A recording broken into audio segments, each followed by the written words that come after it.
All right. Little awkward silence to kick us off. Always boosting your business's sale value, maximize to monetize. Look, people often want to sell their business. I see this all the time. I would put it in the top 10 questions that I get asked just out and about in the entrepreneurial world. How do you sell your business? Having exited businesses myself, what makes a business valuable? How much should I sell my business for? But the thing that I see is that they often plan too late and they don't put the correct things in place to actually make their business valuable enough to get what they want for it, one, or they're selling it for the wrong reason, resulting in really minimizing what they're getting from it. What compounds the problem even further is that most small business owners don't understand any of the steps involved in selling a business, or at worst, don't even know where to start at all. So today we're maximizing to monetize. We're talking about boosting your business specifically for sale value. We're talking about a brick and mortar yoga studio situation or brick and mortar businesses. What we're seeing in the industry right now, what should you charge, some maybe opinions on what to do and to make things more valuable and how to just make that process fun and easy, because I know fun isn't the word we normally put into it, but honestly, selling my last yoga studio was fun because it's a big sale that results in a large income shift. But unlike a house or something else that would be on par price wise, that money just goes into a bank account instead of into the next house. Maybe if you do it right. Welcome back to Amplify Your Impact. This is a show for entrepreneurs out to change the world with their purpose-driven businesses and increasing their own personal wealth and well-being along the way. Warning, real-life entrepreneurship is raw, so is the show. We record live. It is unedited and unfiltered. So we like to say, activate your mula bandha. And let's go. I'm Josh Biro, today's host, and today's guest is someone that you need to know. You need to know this man because he helps making selling your business not only a successful endeavor, which is really the biggest point, but honestly, a heart-led one, which I think is still undervalued. And I'm pleased to welcome my good friend, Mr. Mitch McGinley. He's a boutique fitness broker of SD Business Advisors, I believe is the company as well. But Mitch, thanks for coming on the podcast. Thanks so much for having me. I'm always happy and excited to hang out with you. So we like to kick off with an icebreaker question. We literally pull it out of a hat of a bunch that we made. You got kind of an interesting one today. If you could choose any historical figure to join the podcast and you got to interview them, who would it be and what would you ask them? Oh Kind of a man. hard one too. I know. Yeah, right off the bat, try not to pick somebody politically divisive. Um, Or definitely pick that person. or definitely, um, I would love to hang out with Robert Kennedy. Oh shit. Senior. Yeah, not junior. He's been in my mind a lot lately with obviously with his son running for office. But it really comes from my dad. It was my dad died when I was pretty young, and one of the few memories that I have is that RFK was his hero and his idol. And so the older that I've gotten and the more that you start to care about history and things like that, um, learning about RFK and what he stood for and how much of a uniter he was and a bridge between people who would fight, ferociously, and his ability to bring them to the table and the sort of humanity that I think is missing in larger conversations today. Um, I would love to have more of that energy in my world right now. Yeah. Yeah. Is there something specific you would ask him? You just had to be put it on the table. What about this? I'd ask how he's able to always, I think about pivotal moments, like when Martin Luther King Jr. was assassinated, and he was the one that went on TV and was able to calm what very easily could have been an extremely violent backlash to that event. And I think it's easy, it's I don't know, like I feel like the political conversations, in the United States certainly, and some other countries, around the world right now are just becoming more and more extreme. And I really Mm. value the peacekeepers and the people who are in the middle, listening to everyone and making sure everyone feels heard and understanding everyone, and trying to move things forward. And truthfully, like I think that's who I seek to be. And it's a good segue into everything that we're going to talk about, because so much of what I do is bringing together two different parties, a buyer and a seller, who have very different goals or opinions or, values of something, and trying to make it work for both people. And so much of that is just the human element of making sure that people feel heard and acknowledged, and then doing what you can to move forward together. And I love that. And I love that about what I do. And it's a really unique position where the work that I do really should be a win-win for everyone involved. And I love that about it. I want to take us back to, we're just going to go right into the thick of it, my friend, because one of the things that I always find interesting is how do you get to where you are now? How did you become this aggregator, like your superhero origin story? I think for myself, there's this really weird drill that I did in an entrepreneurial group years and years ago. We would draw uh, like an XY axis graph, but you would basically say, and then draw a line through the middle. Everything above the line is a positive event. Everything below the line is a difficult event, not necessarily negative, but like maybe negative, a tumultuous thing that you went through in your life. And then you put 10-year brackets along the bottom, and then you plotted. You're like, it's just like telling your story of your life. Like, okay, like when I was 12, I believe, the largest mass landslide in British Columbia history went through our backyard, missed our house by about 4 feet, and bankrupted my family because the insurance didn't cover it properly, blah, blah, blah. We were on an alluvial fan, bullshit games that were played. So, like, my family was never rich, but we were like solid at this point and had this beautiful place. And then, like, overnight, kind of lost everything. And my dad always had his own jobs and stuff too. So, like, that also impacted the ability to be an entrepreneur at that time. Then later, like, my mom died. I lost a daughter, like all these things, but you plot it out and you get to see this up and down. But going through the process, you also get to see the spider web that happens afterwards of like, how did I become who I am and end up doing the thing that I'm doing? So let's not make a whole graph for you right now, but your dad died when you were really young. That I'm assuming that's like a high impact moment of direction for you. Yeah, for sure. And the longer that we all live, I think the more that we all go through these types of horrific tragedies in our lives, right? And everybody has some. And it shapes who you are and who you become. And the quick, like, my history professionally, at least, was I came out of college and went into hotel management. Like, I'd always worked in restaurants in high school and bartended in college, and that was sort of an easy segue, to got a job with Omni Hotels, which is a really nice chain, a great company. And I spent 7 years, sort of working my way up that corporate ladder. And then I got tired of getting yelled at the front desk, and decided that I wanted to go back to school and get an MBA.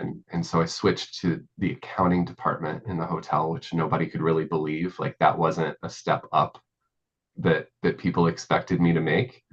But it allowed me to work a 40-hour work week so that I could go to school at night and get that degree.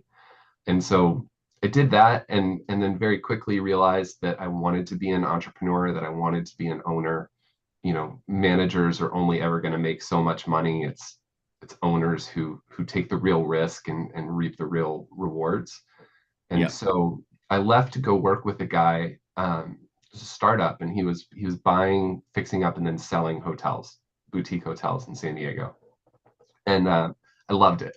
I loved it. It was awesome. We did it with two hotels. I worked there for a couple years. We did really well with them. But that, again, I was running the hotels, and so I was kind of back where I was before. Um, Mm. and then we got presented with the opportunity to buy our favorite yoga studio. And my wife and I had practiced, the whole time that we've been together, and she's a phenomenal teacher among many other things. And her mom actually owned or still owns, just had their 40th anniversary of this fitness studio in Montclair, New Jersey. And she was a big inspiration and support for us. And so we went for it. We bought our favorite studio. We did really well with that. A couple years in, I got kind of bored, and ultimately someone invited me to do the mind body consulting program, which is where I met you, I think back in like 2016 or something like that. And then, I started helping studio owners all over the world with things like pricing strategy and sales funnel, like, whatever I could help with. But then when we decided to sell our studio, people started coming to me and asking me for help with selling. And no one else was doing this. And so it just felt like a Mm. lane that I could really easily step into. And so I had been contacted by the company that I'm working with now, which is SD Business Advisors. It's a local business brokerage in San Diego. They wanted to sell my studio for me. Luckily, I was already doing it and it was going great. And so I was like, I don't need your help. But then when it went through, they were like, well, you should come work with us. Like, this would be great. And so I just merged all of my worlds, got licensed as a business broker, and now spend all day, every day helping people buy and sell studios. I love it.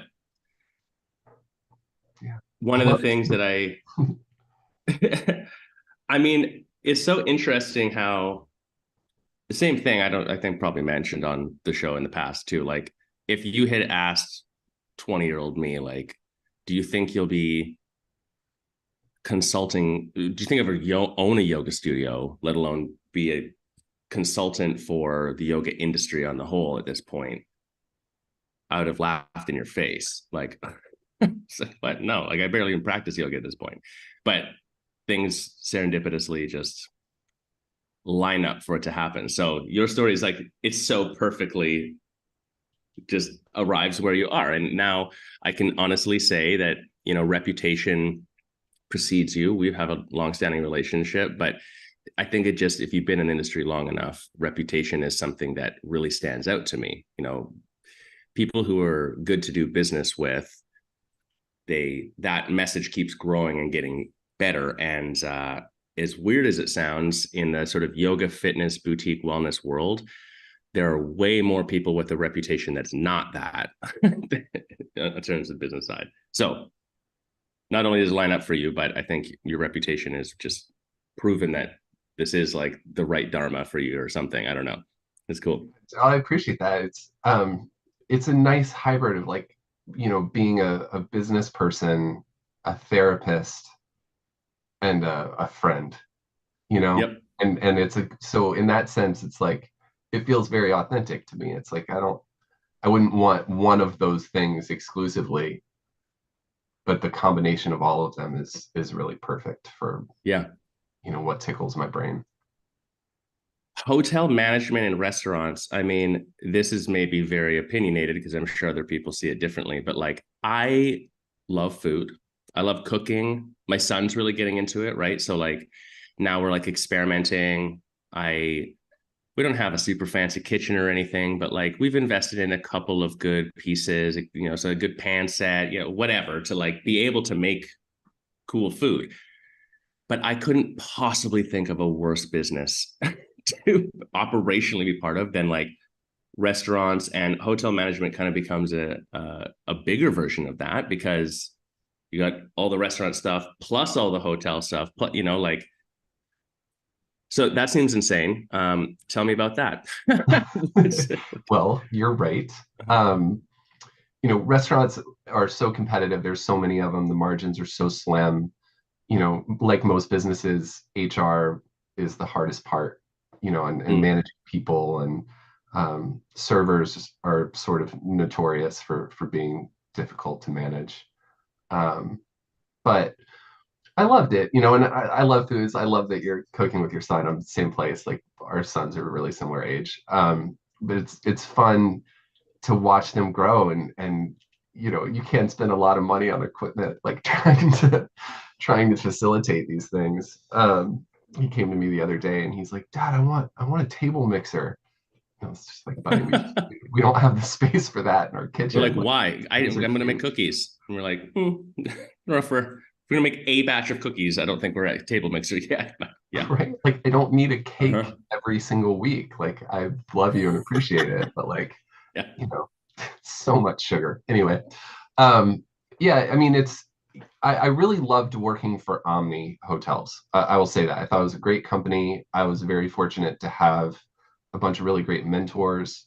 Um, it was really nice to step. My first job in the hotel was as the food and beverage manager. Like that was my sideways step into hotels. And when I stopped and moved to the front desk as a front office manager, um, that was really nice. Like I stopped coming home smelling like a deep fryer, which is just a really simple positive thing in my life. I'm pretty Um, sure there is a deep fryer Axe body spray now I saw online. So maybe you were just smelling good. I mean, no, I'm with you. It's not. right when your dog greets you by licking your clothes, it's not right. Totally. But it Hey, was, so I learned a lot and I dealt with hotels don't shut their doors. And when I started, at the front office, I was the nighttime manager, like most people do, and the stuff that happens in hotels. I mean, this is a 500 room hotel downtown San Diego, right next to the convention center. Like people come to conventions just to party and get away from their real life. And there's a bunch of really crazy stuff that I had to deal with, that made owning a yoga studio the easiest, like calmest. You lock the door at night, you go home, you don't have to worry about a whole lot of stuff happening. And so it really set the bar for you know what's difficult. And when I think about like raising your kids and stuff, I think it's important to kind of have that experience first to guide how you can improve and find something that's easier, better, make more money working less, all yeah, that. I that's a super fascinating comment that you just made, Mitch. I think that the we often talk about the situation with the yoga studio that a lot of people make an assumption going into it because they're very passionate about their product and they get along with their colleagues as a yoga teacher, for example, that they make an assumption that running a yoga studio is easy. They're like, yeah, it'd be some work, but like it's pretty easy. We just schedule stuff and teach yoga classes. And then they're really surprised that it can be, if you're not doing the right things, actually really difficult. And same thing, like our last studio closed on Christmas Day. That's it. Other than that, there was always a class. There was always something. And when you first open, you might be teaching a 6 a.m. class and then a 9 p.m. class. Like that's a big day. But from the perspective of a hotel, you're like, this is a fucking piece of cake. So that's really Yeah, interesting. Yeah. everything in life is about perspective, right? Yeah. I mean, you can find the pros and cons in anything. It's what you focus on and what you compare it to that makes a difference. Yep.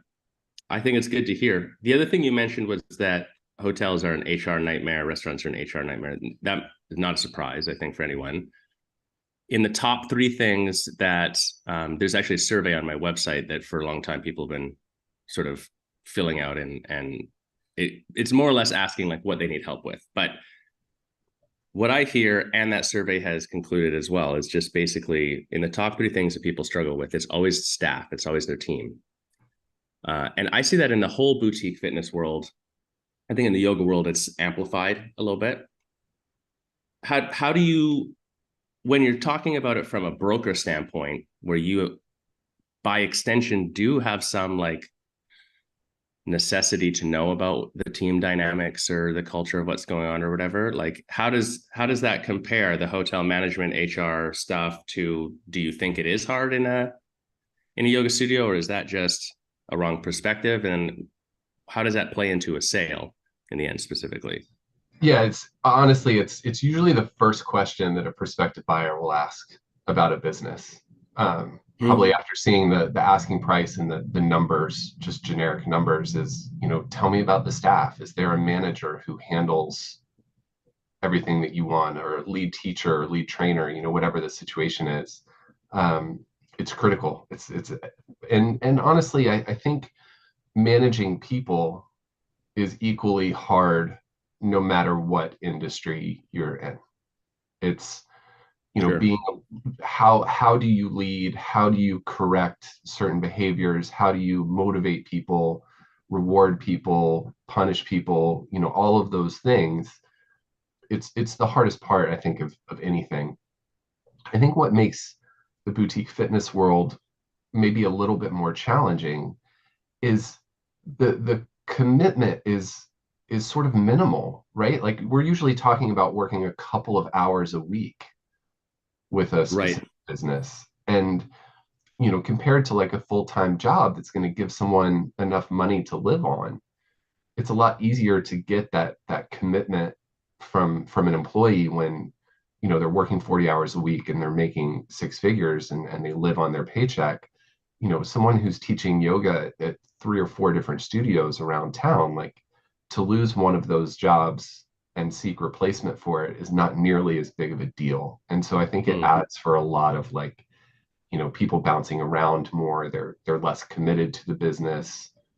There's not as great of a connection between the employee and the owner because they just don't spend much time together. It's like, I talk to people sometimes who are like, oh, I haven't seen that teacher in months. It's like, well, that's probably not good. Yeah.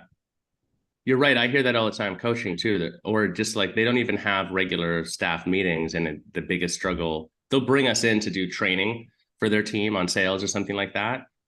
And we'll plan it 6 months in advance. We book out at least a year in advance for that sort of stuff. And 6 months out, we're planning it, scheduling stuff, sending them like hype videos.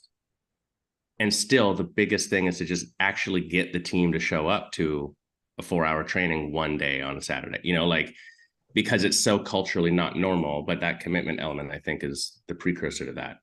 So then, like, when we talk about selling a business, any business, two questions that come up based on what you just said were, one, if the first question a buyer asks is, tell me about the staff, tell me about the team, why are they asking that question, in your opinion? Why is that the first thing they're asking?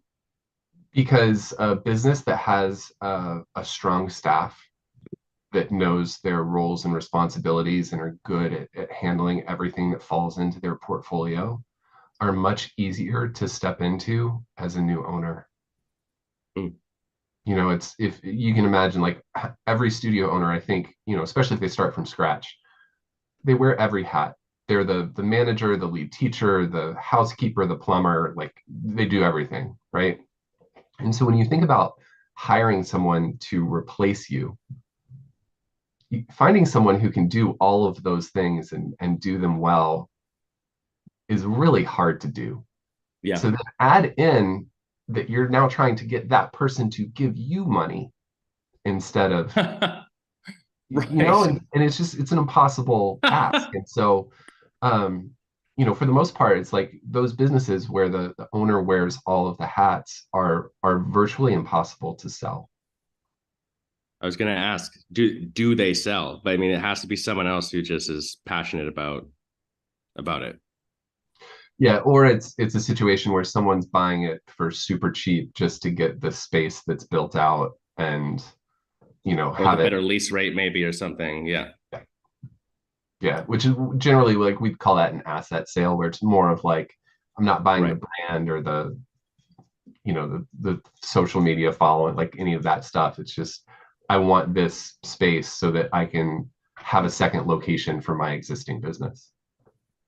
Yeah. It's like, if you don't have it set up correctly, you're asking someone to buy your job from you. Exactly what it's buying a Which, job, yeah. which Which, nobody does. Nobody yeah. I wants to buy a mean, job. yeah, or not many, anyways. Yeah. We use that statement all the time. Even opening a studio, we're like, owning a studio, you can treat it like purchasing yourself a job. And if that is your objective, cool, there's nothing wrong with that. But be clear on it. If that's not your objective, then like you've got to start running a real business, and there's some up leveling that will have to happen from that. Would you say like, okay, so a team we already know obviously makes a business more valuable. That's kind of obvious, but I still feel like it's so obvious, yet so many businesses don't look at their team that way. You know what I'm saying? Like if I own a business and you own a business and they both do a million in revenue and they both pay out X profit, but you work 40 hours a week in it operationally and I work 3 because I have a team that does it, which one's more valuable? I mean, I think mine. So to that point, in boutique fitness and wellness, a little bit more specific as well, where we have this, like the nature of the industry, for whatever reason, is this weird, like half working situation. Do you see that it's more valuable if a studio doesn't operate that way? Like, would it make sense for them to be like, okay, I'm going to hire 4 people to do all the classes and all the other stuff and actually pay them for a full-time job and have them be super solid? Like, would that actually make a business more valuable, like a yoga studio? It's a little bit of a double-edged sword. And so it depends, I think I would put owners into sort of 2 very generic buckets. There are the owners who want to do this because they love it. I think you just said it's like they love teaching, they want to teach, they want to be in this community and have this business where they can serve their community in this capacity. And that's all they need. They're not looking to get rich, they're not looking to grow to multiple locations. It's looked at more of like a save up, like some sort of service that Yeah. is heartfelt, that almost a lot of times we've talked about this before too. It's like there's almost this feeling that like money is taboo in Yeah. something like this, that it's meant to be a service. Um, and then the other bucket is people who are entrepreneurial by nature and want to grow the business and want to make more and more money over time and build something that they can then sell, you know, for a significant amount of money. And so depending on which bucket those people sort of fall into makes a huge difference in how their businesses get valued, right? Because if you're that service type owner, the owner operator who just wants to run a little studio, the hardest person to hire usually in that scenario is like a general manager, because Mm. they take up a huge chunk of payroll. And so if you're an owner operator and you're making $100,000 a year running your studio, if you hire a GM for $50,000 a year, like you've just cut your income in half. But the reality is that that person should free you up so that you can then grow the business where they're paying for themselves. And so there's that little like interim time there from when you hire someone until they start paying for themselves. It's really difficult for those owner operator type owners to get past. And if Yeah. it's not the right hire, you can invest 6 months, 12 months in the wrong person, and then you're right back where you started, and all you've done is spent a whole bunch of time and money and not helped yourself at all. And so I get it. Like it's, that's really stressful and frustrating. And what I would say to those people is that if they want to be the entrepreneurial type owner, you just have to get back in the saddle and do it again, and Right.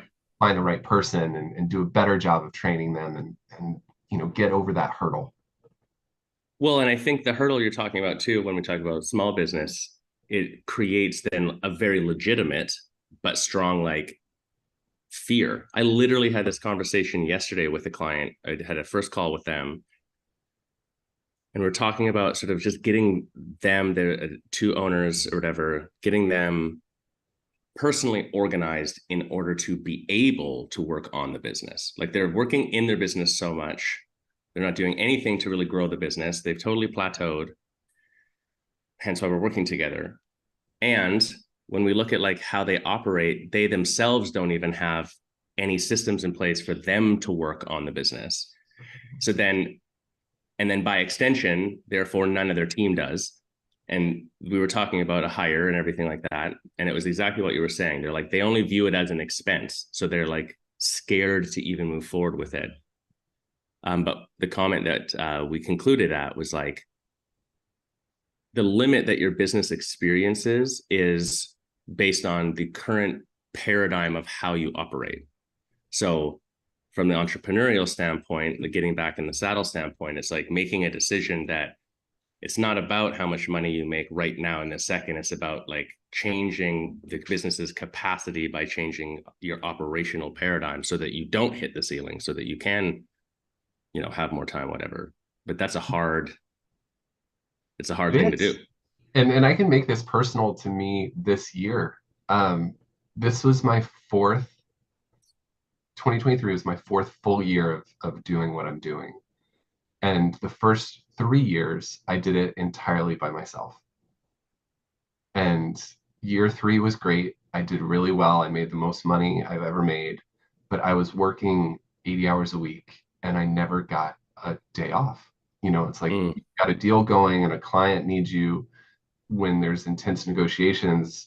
It doesn't matter that it's your anniversary or your 10th anniversary and you're on like maybe the most important vacation that you needed ever. You have to be there for them because you're the only one. And so I knew going into this year that I needed to bring in reinforcements. And I was really lucky that, in our network, in our community, like I knew the two people that I really wanted to bring in. Um, and I did. And it's gone really, really well. And I'm very proud of both of them. Kristen and Kendra are their names. And I think most people who know us know them and know their experience. Both are former studio owners. One was a CPA first, one was a commercial real estate broker first. Um, and both are consultants, like they're from the same community. Um, but I'm now splitting my money with them. Right. And there's that same lag, where it's like I know that the efforts that Kendra's putting into marketing are going to take some time to come home. And I know that, getting Kristen up to speed where she can do everything that I do in brokering these deals is going to take some time. But we've made it through this year and it was hard, and it affected us personally. Our money's been my family's money's been tight all year because of it. But I've focused on next year being the year that we really launch from there. And I'm happy to say too that like I usually take the weekends off now, and don't work on Saturday and Sunday and have time at night to have dinner with my family. And it's just my own health and well-being is so much better because of it. So Worth it. Yeah.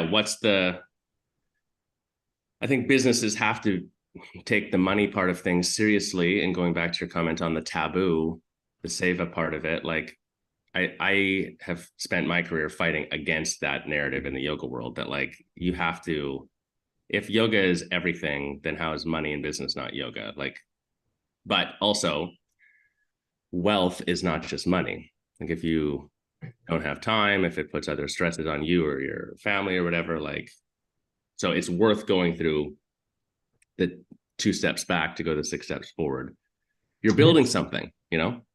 but it's a huge leap of faith. And I think every entrepreneur can relate to that. And, sometimes you hit perfectly and it's a great move and sometimes you don't. And what matters is that you don't give up, right? You don't let the bad things or the setbacks or you're talking about the chart at the beginning, like the ups and the downs, like they're gonna happen, you know, Yeah. just just get back up and go at it again. So one thing that that we're talking around that I wanted to get your opinion on, Mitch, is there's a business statement that's existed forever, which is like you plan your business always thinking of the exit. Like you start with a plan for an exit strategy. Realistically, though, I don't know what you're seeing out there in the boutique fitness wellness world, but also honestly, other than the tech companies I work with, I don't know any small business owner that like actually open, like it's so uncommon. And for me, I can relate to it too. When we were building a studio, we'd go through the couch cushions to pick up the nickels to try to figure out how to pay for it. The vision was open, sleep in the studio, teach some yoga classes. Like that's it. There was no exit strategy vision. So to what we're talking about with like getting your team organized, maybe making some temporary sacrifices to build something that's more valuable in order to have a stronger exit or whatever. How much does, or would you recommend, or what do you see with an owner's vision for their exit plan? How much does that impact, what happens when they do decide that they're going to sell? Like, is that something that, if I'm not thinking of selling anytime soon, should I be working on that? 100%. And the people who go in with thinking of the end in mind, um, I always remember the 7 Habits of Highly Effective People, Stephen Covey's. Like, if you haven't read it, it's totally worth it. The second one is begin with the end in mind. Mm-hmm. And and the people who I see who go into owning a business like this with the end in mind do infinitely better in the end, because exit strategy is really just good business strategy. It's Right. the same things. It's raise your revenues, decrease your expenses, extricate yourself from the business as much as possible, have great systems in place. Like, all of those things are just good business strategy. And so if you're doing all that stuff from the beginning, then you've got your eye on the prize the whole time. And then if you need to exit suddenly, which happens, you're prepared, and you don't get hurt for something random in your life happening that makes you have to change. And so Right. that makes the biggest difference, I think, for everybody. And you'll see a lot of that, like, the all of our colleagues who have sold their businesses, um, all vouch for this, like, just full throat, like, yes, you should start from day one, like extricating yourself from the business and getting systems in place, and thinking about your exit. And I think there's a little bit of a difference here for me between independent studio owners and franchisees of Mm. businesses. I think franchisees tend to come into things like this with a little more of an eye towards an exit, because it's not, they're not creating this brand out of, they're not creating a brand at all. They're using somebody else's brand, in an effort to make money. And I think those people tend to come into it with a little bit more of a focus on financial success. Um, and it really helps. Do you, side question, do franchises sell easier or harder than privately owned? Do you see a difference I generally? I think easier. There are more people out there that are way more comfortable buying a franchise, just because of the expectation that they're going to have that support, the playbook, the systems, the structure, the brand recognition, and it depends a lot on which franchise we're talking about. Um, like Club Pilates is having a moment right now, and their owners are just rolling around in cash, and so happy with every decision that they've ever made. And I think a lot of that, um, is very deserved. It's like you take a risk, you put a lot of money into these things. They're not cheap to start up. Most franchises cost upwards of $500,000 to get going from the beginning. Um, and a lot of them fail. It's Yeah. Club Pilates is one of 10 brands in Expo's portfolio, and you put like Row House next to that, or Cycle Bar, and those are really struggling. And so there's a lot of hit and miss with franchises that, um, I don't think is the blame of the individual franchisees, but it's a different world. And back to your question, is like, are there more buyers out there? Franchises tend to get higher multiples, when we're doing Interesting. valuations, just because there are more people open and interested in buying them. Right. It's like it gives a validity to it or something like that. That's a little unique. Huh.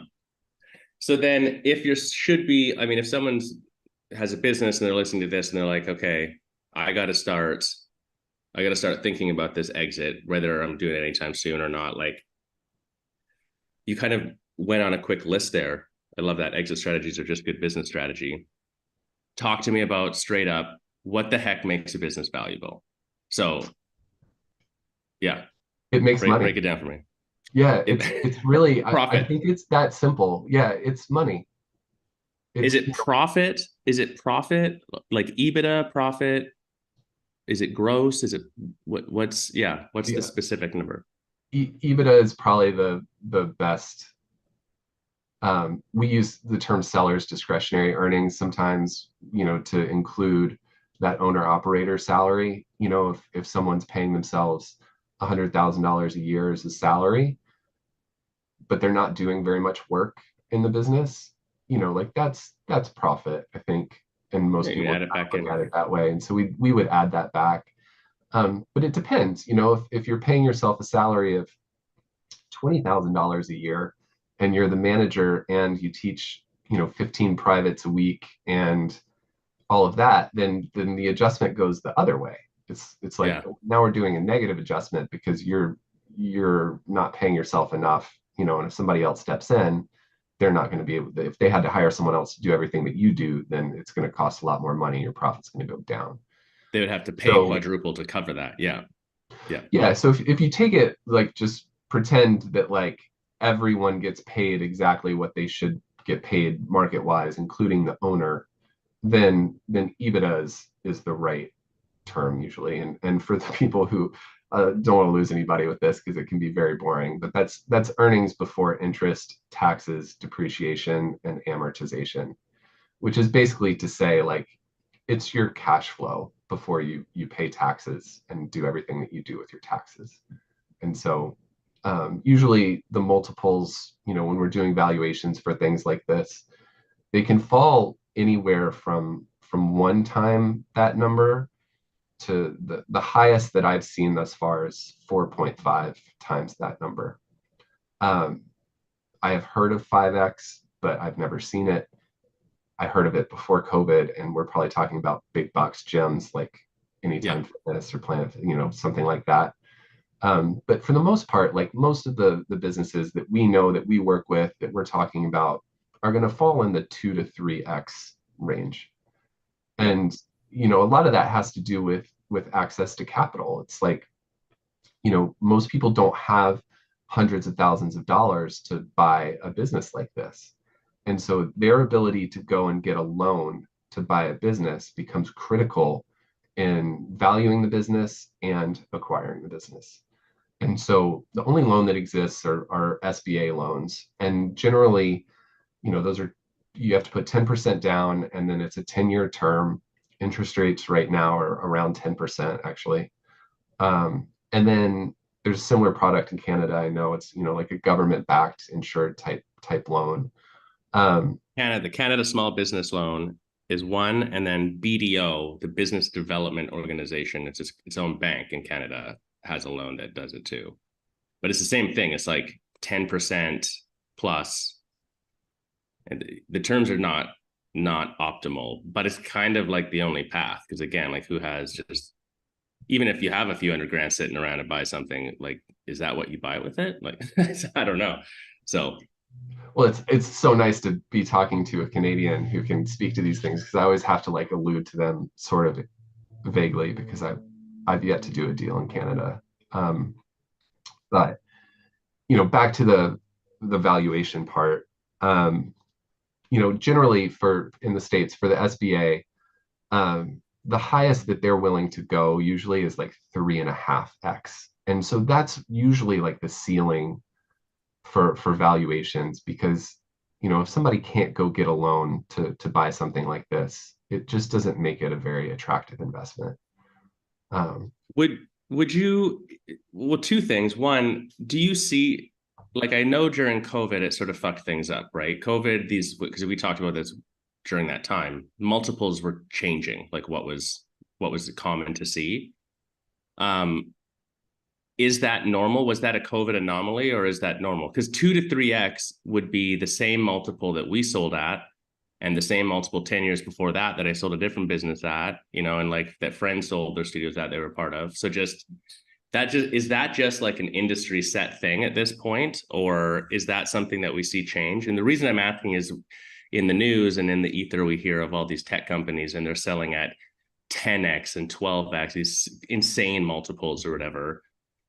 I think that's coming to an end as well. But just, yeah, why that multiple? And is it something that you think does change or can change, or what's the, yeah.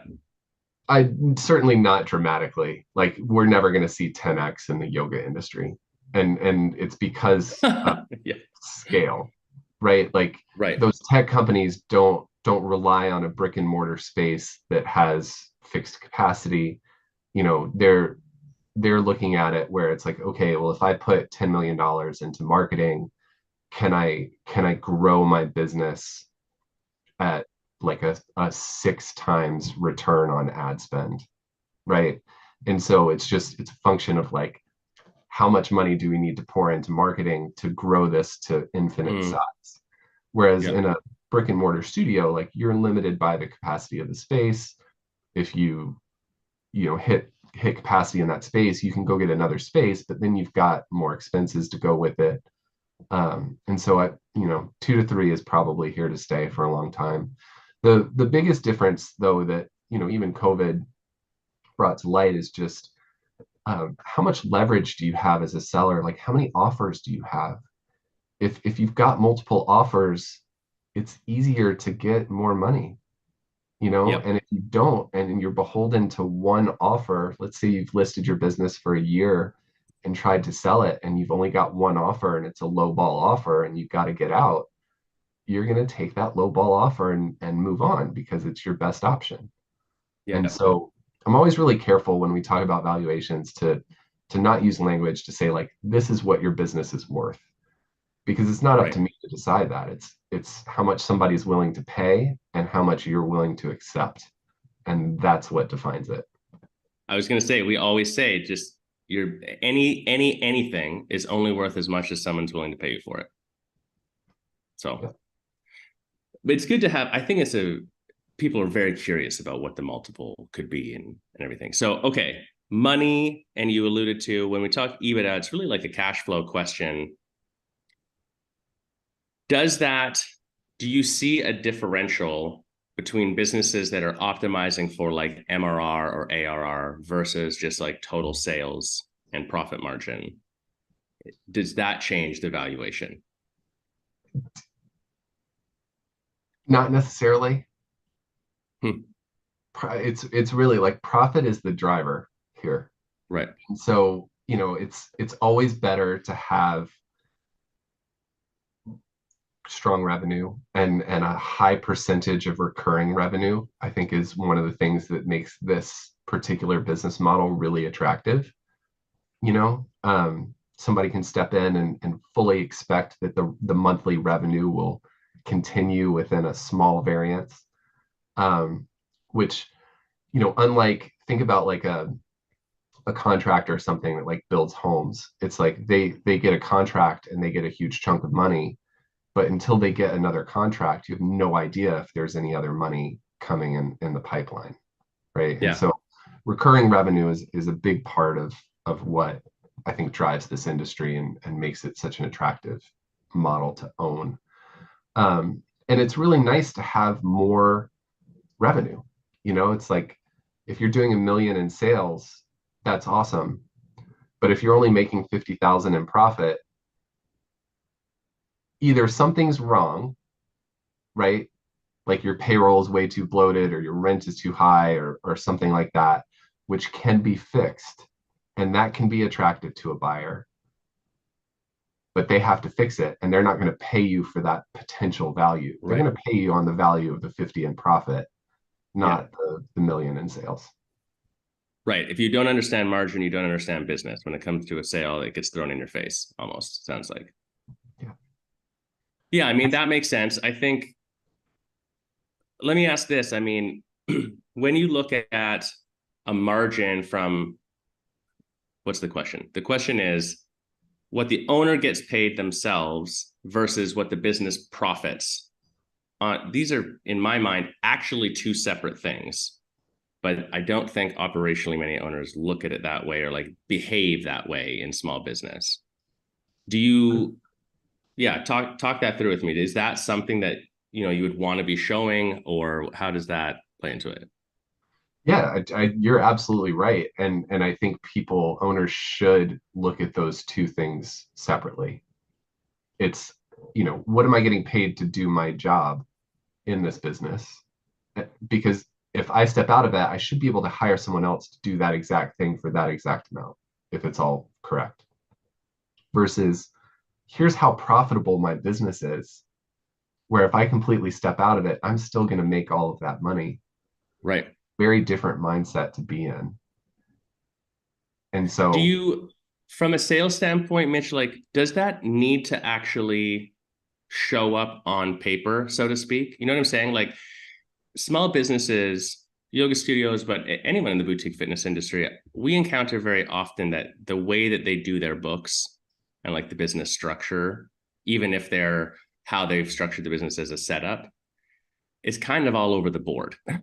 I mean, within a certain variation, right? But like, it's not uncommon for us to encounter owners that on paper only pay themselves that 20,000 a year. The business isn't really profit anything, but then they're running their life through the business. right. Um, Legalities aside and tax games aside, does that matter at the sale in terms of like what it looks like when you're presenting, or is that just something you have to explain?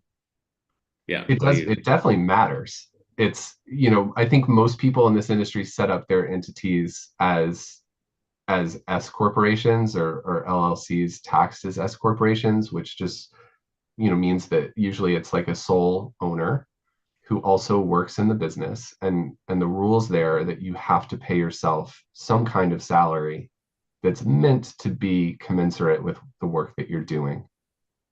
There's benefits to that tax structure, which is why most people run their businesses that way. But it allows you to minimize your payroll taxes on yourself by paying yourself that lower salary, and only pay capital gains on the profit in that scenario. But like you said, everybody uses their business as an opportunity to write off everything in their life. And so, whether it's meals, travel, car, continuing education is a big one. It's like we go on a trip somewhere and take a yoga class and write off the whole trip. And that's all fine and good to minimize your taxes in the moment. But when you go to sell, it can really come back to bite you. And the parallel that I can draw here is, if any business owner has ever applied for a mortgage, you know how difficult it is to get a mortgage as a business owner. Like, Mm. it's not like when you have a steady paycheck in 2 years of it, they're like, okay, great, you're going to have this paycheck forever, which is silly. But what happens is for a buyer to get an SBA loan to buy your business, both the buyer and the business have to qualify. And the business is much harder to qualify. And the way that the business qualifies is that the bank is going to look at your last 3 years of tax returns. And if you've written off everything under the sun and are showing no profit, no bank is going to lend a buyer money to buy your business. And that really hurts. And to Mm. throw like a couple numbers at everybody real quick, let's say you write off $10,000 worth of garbage that's like not real to your business. You might have paid $3,000 in taxes on that. But at that 3x multiple, that's $30,000 of value in It's your sale missing now price. from the sale. Yeah. And so even if you do it for 3 years, Uh, you know you're going to sell in the next couple of years, please stop writing stuff off and show as much profit as you can and just bite the bullet and pay the taxes. You will get it back and then some in a sale. that's what I was going to ask. So then you already answered the question. So it is a recommendable strategy if you have the foresight to say, I'm selling in the next 2 years, 3 years. Well, 3 years is the magic number for SBA, you're saying, Yep. to change your tax strategy and amplify profit, etc. I mean, obviously, there's other things to do, but like that is a strategy that you should employ. I think it's strategy number one.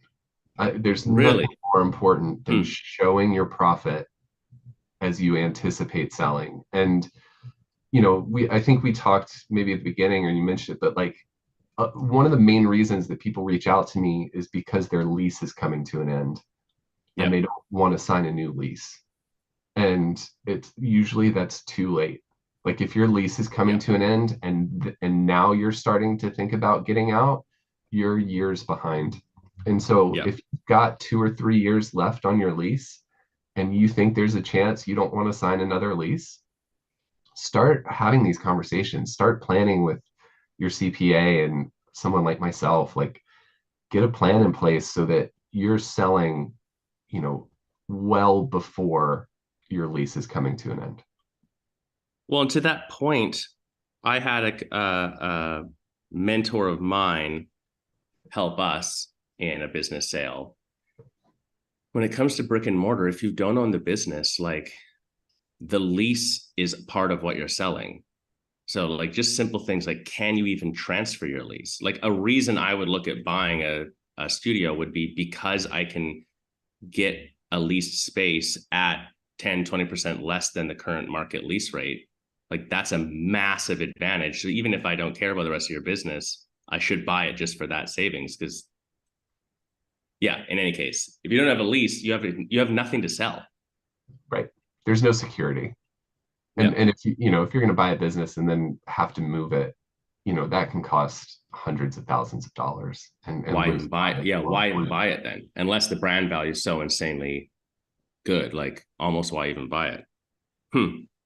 And the Um, opposite's true too. It's like if you're in a situation with a lease where you're paying too much, it can really hurt your ability to sell because people look at that and they're like, why would I step into this situation where I'm paying above market rent? well, I was going to say, tell me more about that. What's the number for lease as a ratio of the business, or so, is there a calculation for that, or is it just versus the market? What is it that? I think it's probably more focused on like your commercial real estate market, like what's Right. available at what annual, is it 20 cents a foot or 30 cents a foot, like what, whatever it is. Um, it's where I see this like really hurt a lot of times. Franchises will push franchisees to sign leases in A plus locations. It's like Yeah. they want you next to Whole Foods or Trader Joe's. And people step into leases where they're paying like $4 or $5 a foot, which is a lot for anybody anywhere. um, and they're never able to reach profitability because of it, and then they're trying to get out of it and no one wants to step into that space because it's just too Mm. daunting for the rent. So the other You thing see I'll mention that? just real quick, this is really important about your own lease, and like everyone who's listening or watching this, like go take a look at your lease. There's a section at the end of pretty much every lease that's called assignment and subletting. And that section lays out the terms and conditions of what happens if you want to sell your business. And so usually it starts with like, you can't assign it without our permission. Like that's the simplest place to start. The Yeah. next level of it is even if you assign it and we agree to allow this lease to be assigned, you're still on the hook for the duration of the lease in terms of liability. I see that in more than 50% of the leases. And people are always devastated to be like, wait a minute, I'm selling Whoa. my business. Why am I still liable for it? And so if you have the opportunity between now and when you want to sell to negotiate your next option to extend or whatever the next extension of your lease is, take a look at that section and try to get any of that language out of there so that when you do sell, you're completely free of liability from the space. Nobody wants that. Is that the liability because they have personally guaranteed the lease? Is that the element of it? It doesn't depend on, like, most people personally guarantee their lease. I would say like almost all of them. The people who Yep. get out of that somehow are very lucky. But it doesn't dictate whether or not um, you remain liable or don't remain liable. It's actually that language in the lease that matters. Like I've had lots of people who personally guaranteed it who have language that lets them out of that personal guarantee when they sell. So Yep. it just matters what's written into your lease.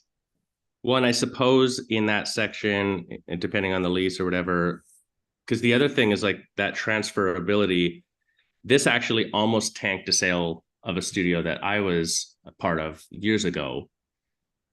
The lease was transferable under approval, and there was a sub stipulation that on approval, they would renegotiate the lease rate. So like the fact that it was transferable was almost pointless because they would just try to bump it to current market value, which it did get negotiated and the sale actually did close on in that instance. But like that almost tanked the whole thing because again, then just go rent it, yeah, whatever. Yeah. And what is fair market value? Like that's such a subjective Oh term, my, yeah, right? yeah, And then totally. add into that now you're bringing in a third party to this negotiation who has very different interests that are selfish, and so they don't care if they tank the deal. You're still on the hook as the seller for the lease. They know they've got somebody in there. Yeah. And so, yes, I mean, I've worked with some really difficult landlords. I know you have too. They're not all like that, but there are certainly some that, the most egregious one that I had recently was I had a landlord demand 5% of equity in the business going forward in order to But consent to the assignment. wow. I mean, I guess you don't know And if they you don't got it. ask, but They got it. um, It was, it was a difficult thing to get through, and I had to like work some magic on both sides to get both parties to agree to it. Um, but I mean that talk about a power move by a landlord. yeah, That's hardcore. it's a little ruthless. Yeah. Yeah, Yeah. I mean, COVID really sort of shone more light on the truth of the landlord situation. That there's some like straight up heroes out there, um, and a lot of people who are. I mean, they're just people too, doing the best they can, but a lot of really shisty, difficult situations, and people pulling all sorts of stuff. That I think that whole industry got looked at and is now slowly adjusting, hopefully a bit better, but that's a slow that's a slow shift. Um, okay, so recurring, get your team in place 2-3 years in advance. Make sure that you've got your finances in order in terms of like structurally what you're doing so that it looks good on paper. From just like a practical sense, you're talking earlier about you'd go and you'd fix up a hotel and prep it for sale and then sell it. I think you alluded to that. Like, how long was that process? That took a couple of years. Was that fast? Like, what's that Yeah. flip look like? Yeah, it was a couple years. So then in the boutique fitness world, if you were doing it to yourself, or if someone was going to go in and do that, is that the timeline that would be the same, do you think?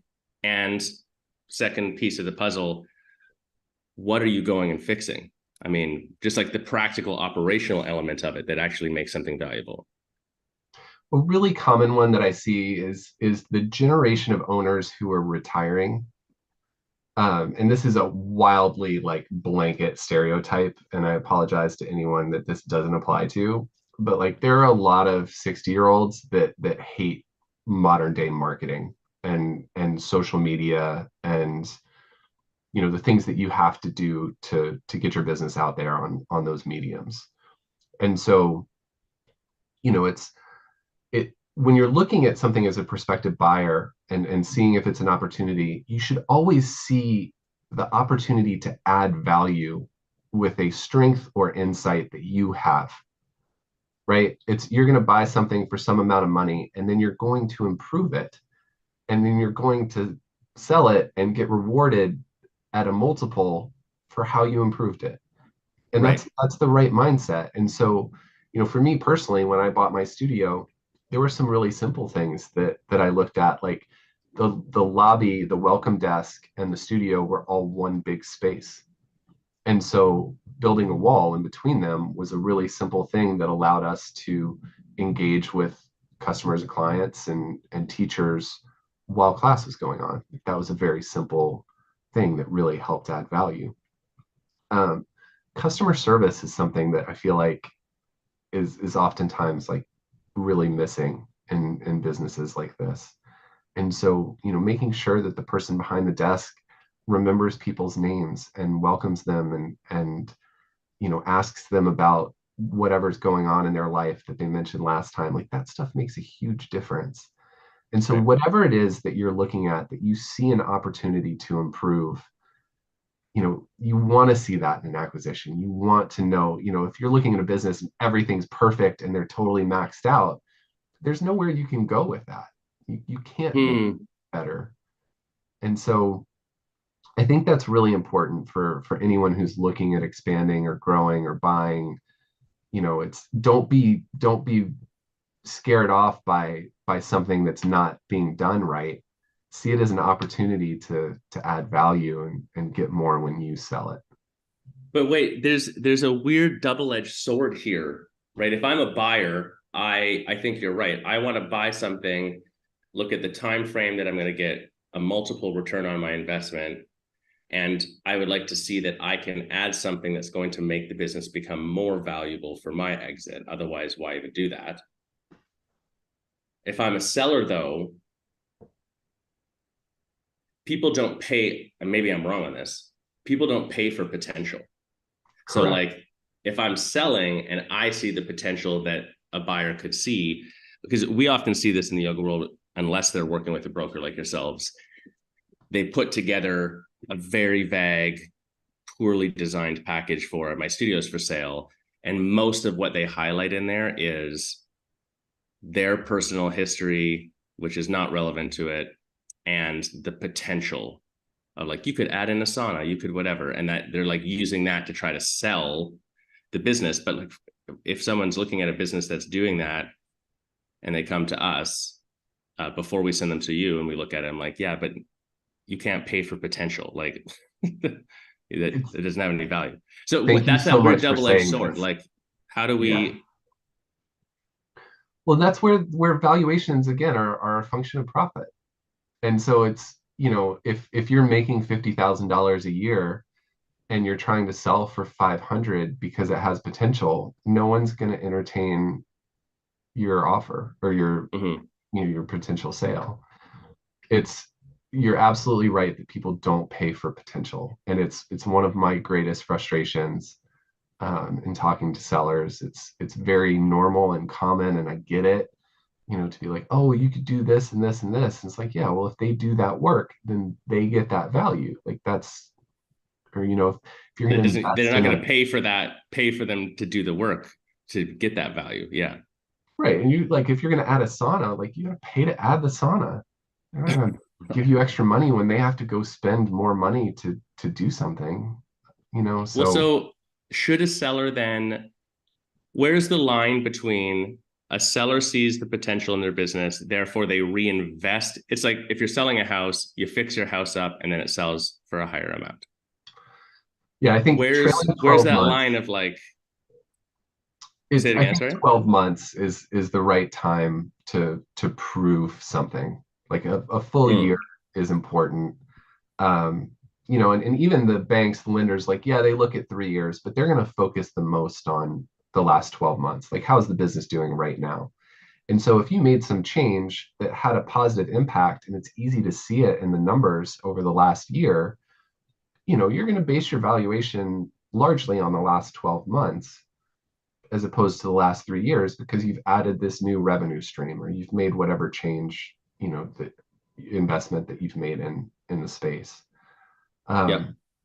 And so that's what we usually focus on. And so, if you are wondering whether you should sell now for 100,000 or invest 15,000 in something and try to drive it for the next year and then get 200,000 in a sale, I think a year is the right amount of time to prove your success with that concept.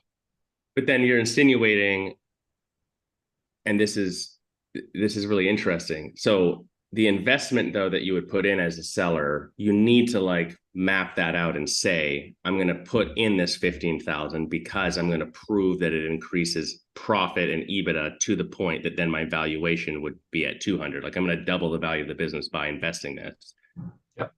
versus just randomly investing in some shit. Like it has to actually equal. I know that sounds obvious, but just I see studio owners all the time investing things into their business that don't directly correlate to more margin, higher profit, higher revenue in a major way. So, Yeah. hmm. and Does track it and measure it against it and be like, has this worked? To what degree? That's so important. It's like if you're putting money into something, you should be expecting a return. Yeah, totally. Does the trajectory of the business revenue matter? Like if you see a business, we look at the last 3 years, it's profitable. I'm assuming it's some sort of a blended number to figure out the blended 3-year EBITDA and then the multiple. But like if it's every year going down by 5%, does that, I mean, I'm sure it affects opinion of the buyer, but do you see that that has a large impact? Yes. Yeah, and it's everybody kind of looks at it differently, and a lot of times it's to serve their own interest in a deal. So Sure. like if let's say a studio has grown by 10% over the last 3 years, each year they've grown 10%. A buyer's probably going to look at that and average those 3 years because it's in their interest to bring the trailing 12 months number down. Right.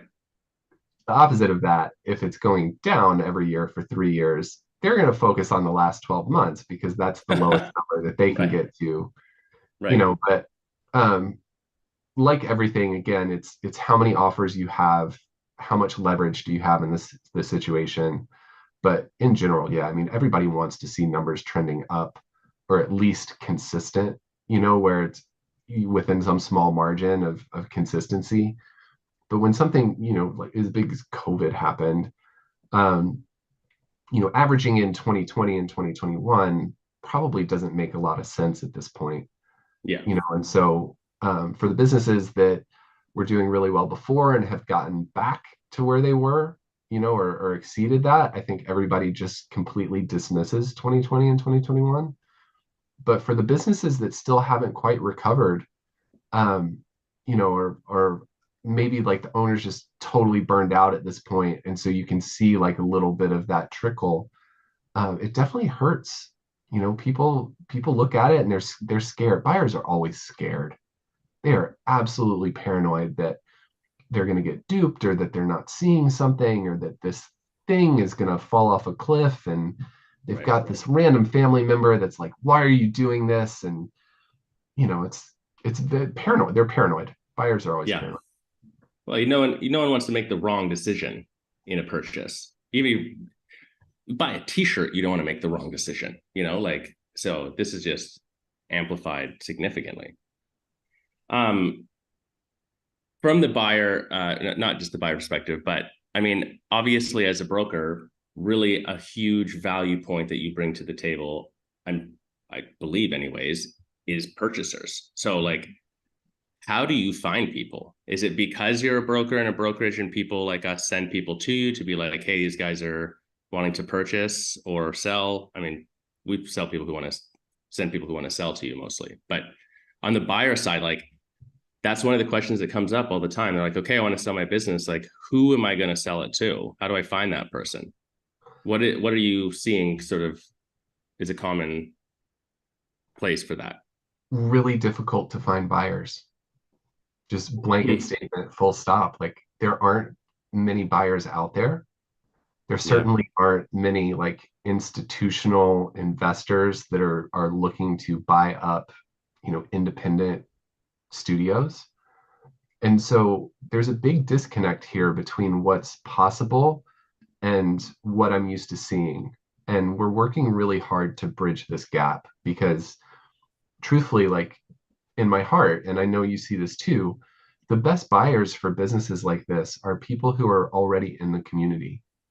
Maybe Yeah. it's a manager or a teacher or a client, or I'd probably even throw in a competitor into that. It's like someone who's in that market, knows that business really well, loves it, cares about it, and wants to see it continue. And so, when we list a business for sale, we work all over the country and we put ads up on websites like Biz Buy Sell is the main business for sale website. It's a lot. It's like the Craigslist businesses for sale. If you've never been on it, please go check it out. BizBuySell. And so, we put ads up on there, and that's where there's more of those like institutional type investors or people who are actively looking to buy a business, or if somebody types in, yoga studio for sale in San Diego, like it's going to pop up on that Google search. But there's that disconnect that like the people in the community who would make for the best buyers aren't playing around on biz buy sell every day, No. or aware, and owners, sellers are always paranoid about people finding out. They think that, staff's going to quit, clients are going to quit. And what I've found is that that's not true really at all. Um, I was going to ask, because that's a huge fear that we hear all the time. Yeah. Just continue. Do you see that? Huge advocate for being open and honest with your community about your intention to sell. And there's a way you can do it without creating fear or panic. And like we talked about already, it comes with time and some runway. And so what I always coach people to do is start planting seeds with those people in your community who would be great buyers years in advance. Hmm. Like, hey, my kid's going off to college in a couple years, and I'm looking ahead at my next chapter, and I think we're going to buy an RV and travel around the country. And, you know, for the first time, I'm thinking about what it'll look like to sell. And so I just wanted to plant that bug in your ear so that if you're interested, let me know. And obviously, no rush, no pressure. Like, we're years away from this, but, I thought about you and I think you'd be the best person to take over. And people receive that as a tremendous compliment, as they should, and so it's not imminent. There's nothing wrong. There's nothing to worry about. It's just like, hey, down the road, there's going to be this opportunity, and I think you'd be great for it. And so you're giving them time to wrap their head around it. Maybe they've got a corporate job that they hate, that they want to get out of.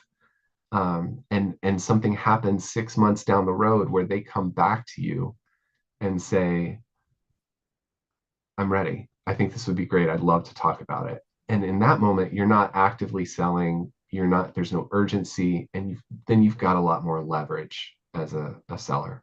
One other thing I want to say about this that's really important. I always advise people to do both. Both tell your community, be open with them about it, and list your business on websites like BizBuySell. And it's back to the same reason. The more offers that you have, the more leverage that you'll have in negotiations. And so, like, I know a lot of people who, like, one person will come to them and be like, I want to buy your studio. And then they'll do a deal with them just because it's in front of them and it's been offered and it's easy. And a lot of times they're leaving a bunch of money on the table just Hmm. because they didn't put it out to the rest of the world, to Right. see if anybody else wanted to do it. And so that's my long-winded answer to that. I think being open and honest with the community is really important and makes for the best deals, but then also listing it, and when we list these things publicly, they're usually pretty anonymous. So it wouldn't be Yeah. like Josh's yoga studio. It would be like, yoga studio in San Diego. Like, there's 500 of them. Nobody's going to know which one it is.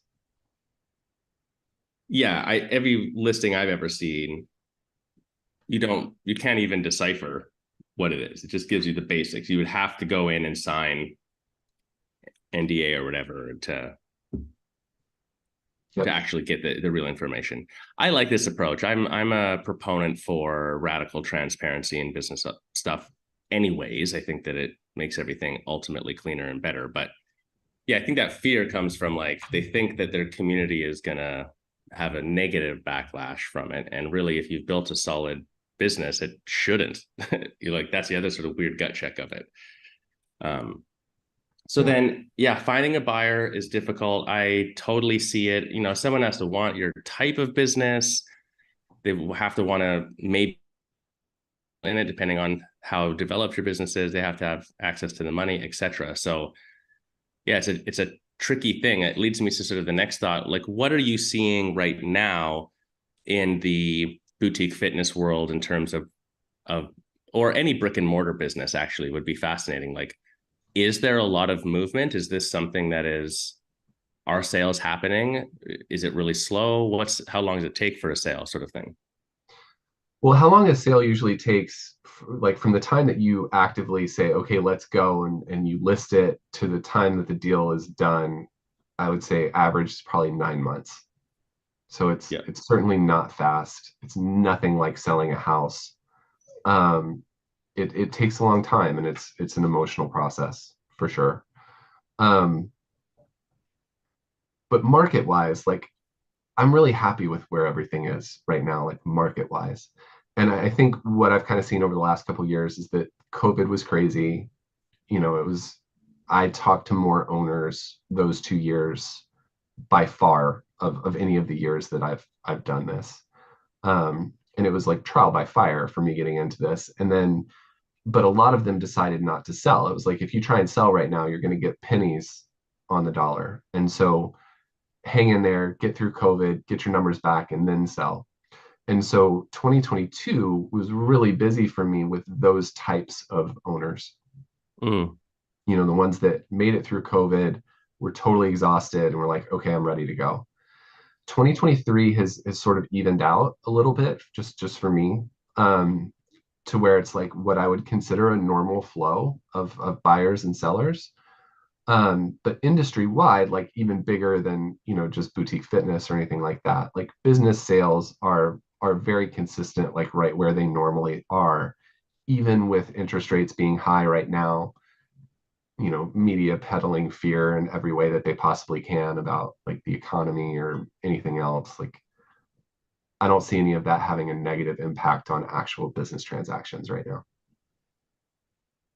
So that's actually fascinating to hear. I mean, I suppose it goes back to the everything is perspective element of it too, that like one person could see the media and be like, oh, that it's a bad time for small business. The next person could see the media and be like, it's a good time for me to build my empire. Like it's totally in the eye of the beholder. A couple things that just came up, backtracking us ever so slightly. When, so this 9 month process, I always think about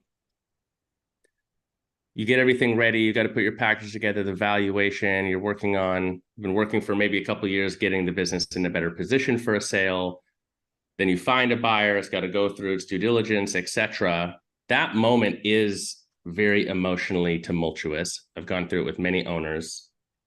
One of the things that I've seen is as soon as a good offer comes on the table and they start this process, then they're like, I've sold this thing, and energetically they're already checked out. And then there's like a downturn, and if the sale doesn't go through, it's a really difficult thing on the other side. So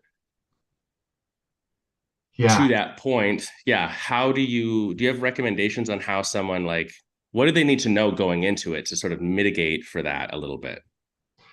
it's such an important point, because it does have it's a natural thing. It's totally understandable, right? It's like you've gone through this long process, you're ready to go, you get an offer, you accept the offer, you sign a purchase agreement that you probably spent a month at least negotiating with attorneys and getting into the details, and then due diligence begins. Right. And so it's like, what I'm always explaining and coaching to people is that it's not done until it's done. And from the moment a purchase agreement gets signed until the moment you get paid as a seller is oftentimes like 2 to 3 months.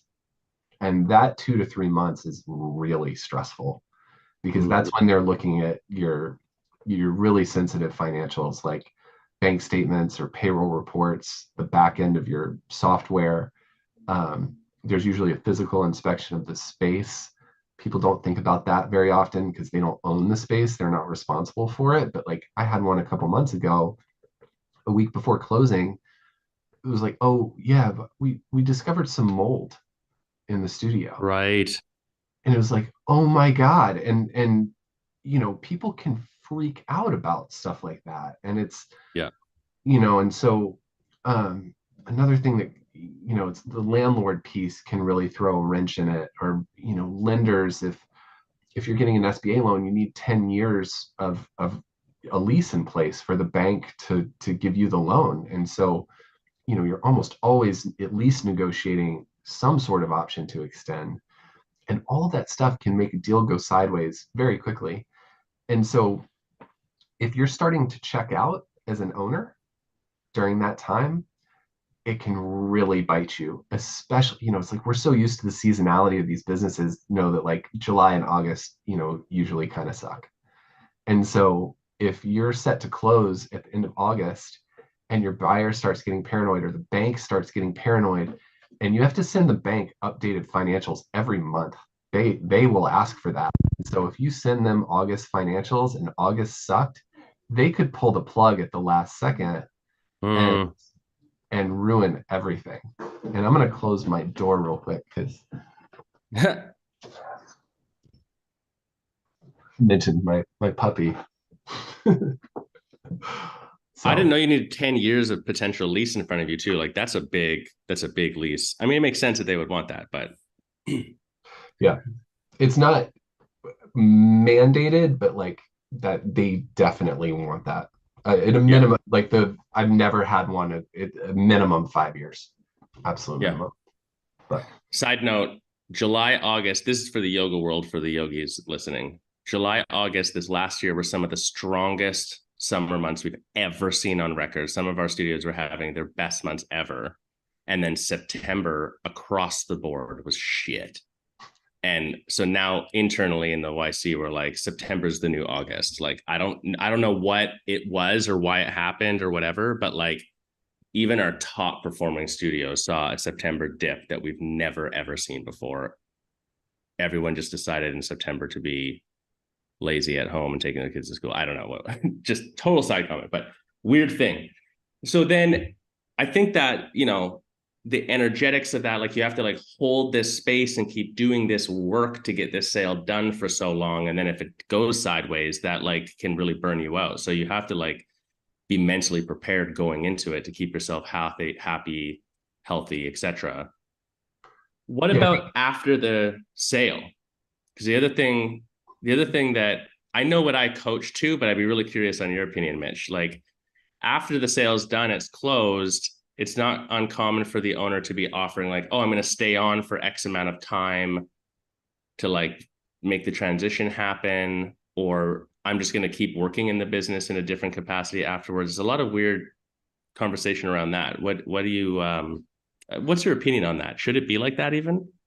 yeah. I've got some trauma, like some personal trauma here that sort of affects my opinion Fair. on this, but I try not to bring that into these conversations. But there's two elements of this that I want to talk. One is the training period transition where, included in every deal, every seller is expected to stay on for at least a couple weeks or a month to show the buyer the ropes. And that's not to say like teaching them how to run the business. In my mind, it's more of like, here's where the circuit breakers are in the space. And, here's how I do this, and here's how I do payroll and that element of it. The second piece is the non-compete piece that can also Yeah. cause a lot of issues. And so in general, like what I recommend, like my feelings about all of this stuff, expect to stay on for 2 to 4 weeks and show the buyer the ropes. From there, I would encourage every owner slash seller to move on and to get out of that space and that business and find something new to work on. And the main reason is that it's very difficult to watch someone else come in and take over your business, your baby, this thing that you birthed and grew and turned into what it is now, and watch them fuck it up on some level. You know, Yeah. every every buyer comes in and stumbles a little bit. Like it's gonna happen. There's the HR part of it is very real. It's like, as the seller, you've got the staff that loves you, that you've worked with, and it's a symbiotic relationship, and you know how to work with each other, and you know what the expectations are and all of those things. And then somebody else comes in, and even if they're a wonderful person and good at what they do, they're probably going to have some different expectations and different energy, and they're going to handle things differently. And it's very easy for there to be friction in those moments. And so a lot of times what happens when that friction occurs is people are a lot more quick to throw in the towel on that relationship, like whether it's the employee or the new owner. they'll just move a lot more quickly to be like, okay, I'm going to end this relationship and move on. Mm. And so when you're the seller and you're still around for that stuff, it's really gross because everyone will complain to you about it, but it's not your problem anymore. And Yeah. there's nothing that you can do about it. You're certainly not going to like take the complaint from your teacher and go like give the new owner a hard time. Like that's weird. Or worse, they do. We've seen that. Oh my God. Yeah, definitely We're don't like, do that. no. Yeah, you sold it. It's not yours anymore. And I think it's just a healthier process to just move on. That being said, like obviously there's lots of deals where the seller will stick around and continue to teach a couple classes or do it whatever like little piece that they want to do. What I would just encourage everybody, it's like make sure that you're planning specifically.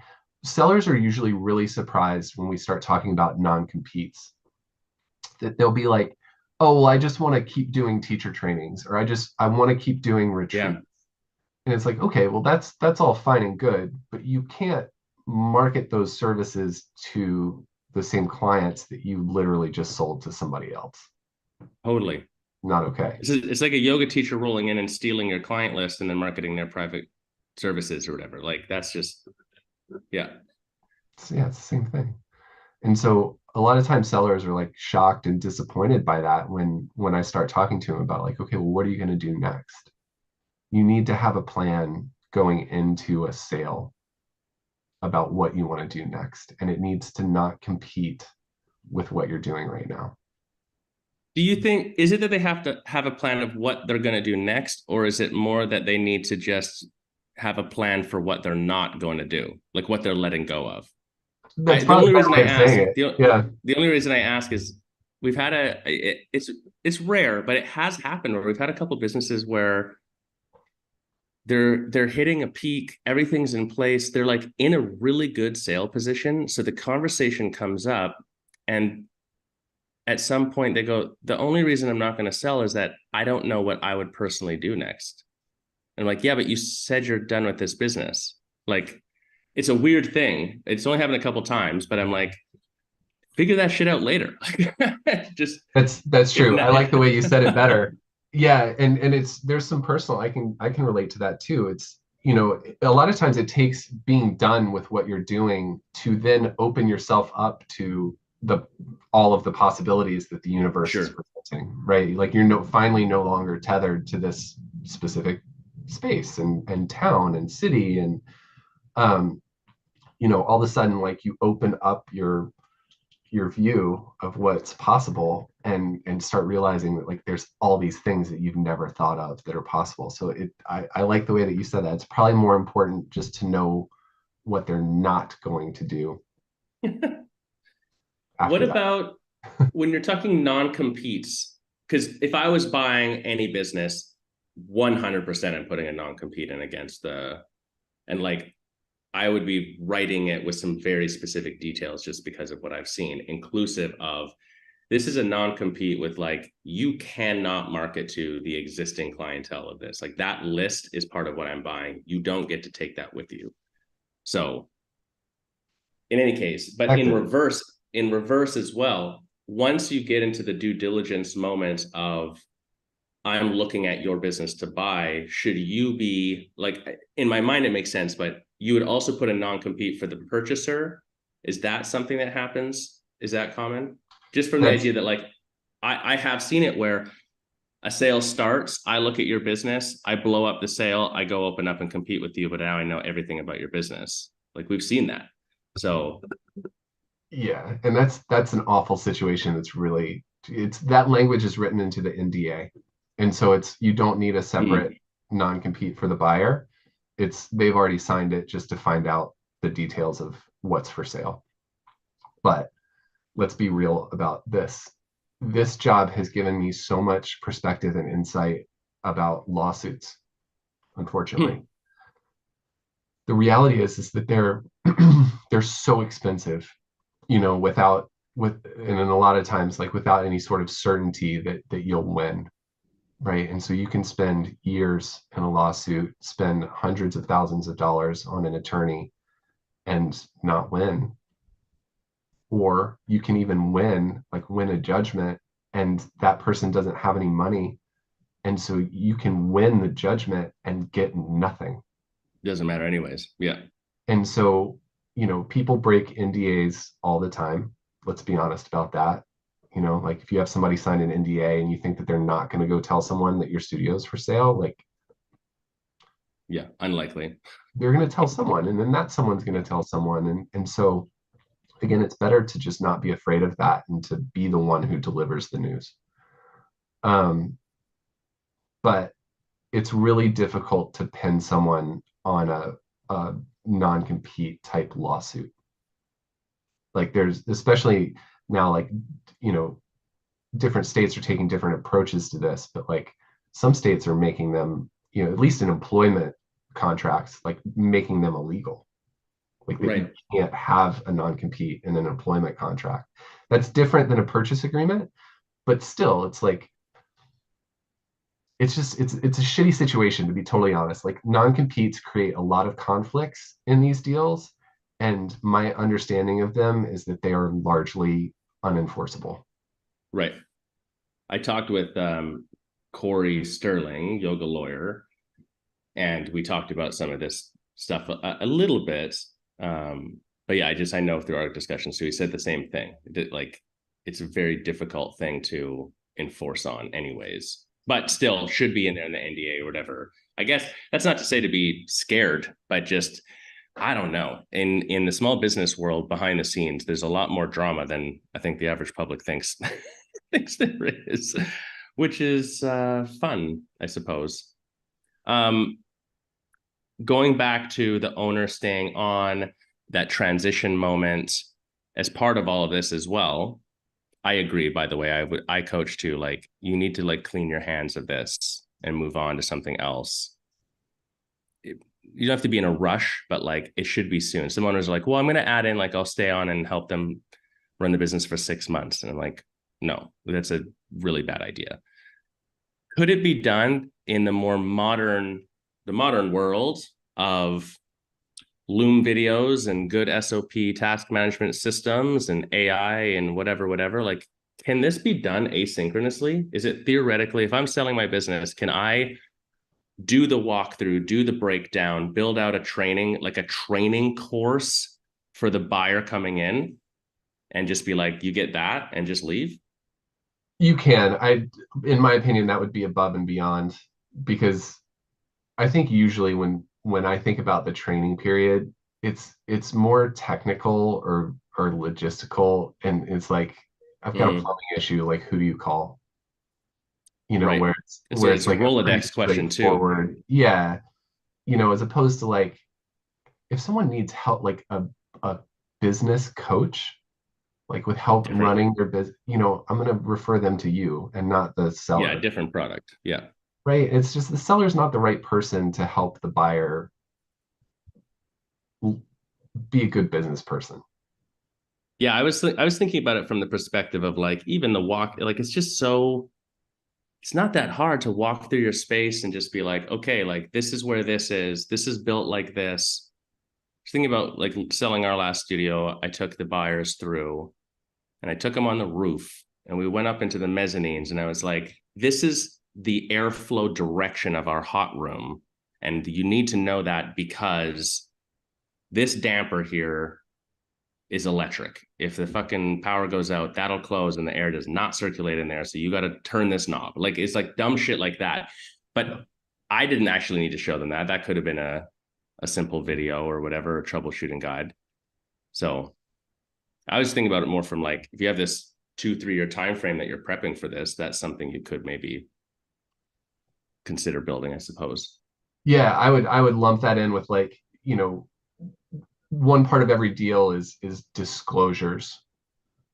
And Right. so, just like selling a house, it's like if you've got random little issues, you want to make sure that you disclose them so that the buyer doesn't come back and sue you and say you didn't tell me about this. Right. And so I think it's good just to have like a running list, like a Google Doc of any just random shit like that. that's important to communicate, like just so they know, and it could be, it's always like err on the side of oversharing, Right. because all you're doing is covering your own ass to make sure that you don't get sued for not saying, here's how you fix Whatever. the flow. Yeah. The so when we look at disclosure, the other thing that you're triggering for me, going back to HR and employees and stuff too, it's not uncommon, or rather it is common in the boutique fitness world, that half of your employees are not employees, they're subcontractors. Does that change the sale? I mean, I think it does for me, but from like a practical sense, do you see that that impacts sales as well? Yes, and there's been a big shift in this over the last several years, right? Um, like California, New York, Massachusetts sort of led the charge on requiring these types of businesses to reclassify those individuals as employees instead of subcontractors. And so, with that comes the protections that employees get, and paid sick leave, and, unemployment, and a lot of other things that are significant, to say the least, certainly from a cost perspective from the owner. Um, and so where I see this matter the most is in states that are changing that that rule, and Mm-hmm. business hasn't changed with it yet. So it's like in Texas, like that's still not a thing. Like people still pay their all of their teachers as independent contractors. But in a state that's like Texas, that's maybe going to switch that policy at some point in the near future, it's very common for a buyer to look at that and be like, well, I think I need to make everyone employees instead of independent contractors. That's going to add 20% to my payroll line. That's going to take the earnings number from 100 to 80. And so my offer is going from 300 to 240. Yeah, And that's that's normal. that's a bit It's of a a fair perspective for sure. it's a bit of a pickle. The Yeah, seller's but going to be you're like, right. don't change them. You don't need to change them. I've been fine. Like I haven't gotten in any trouble. But Sure. if you're a risk averse person, again, buyers are paranoid, stepping into some situation, the last thing they want is the state coming after them for, multiple years of unemployment. Right. Yeah, it makes perfect sense. This sort of gets me to the last few of our questions here that I've got on our list, and then I'm sure we'll have a couple more that shake out. But so, okay, someone wants to sell their business.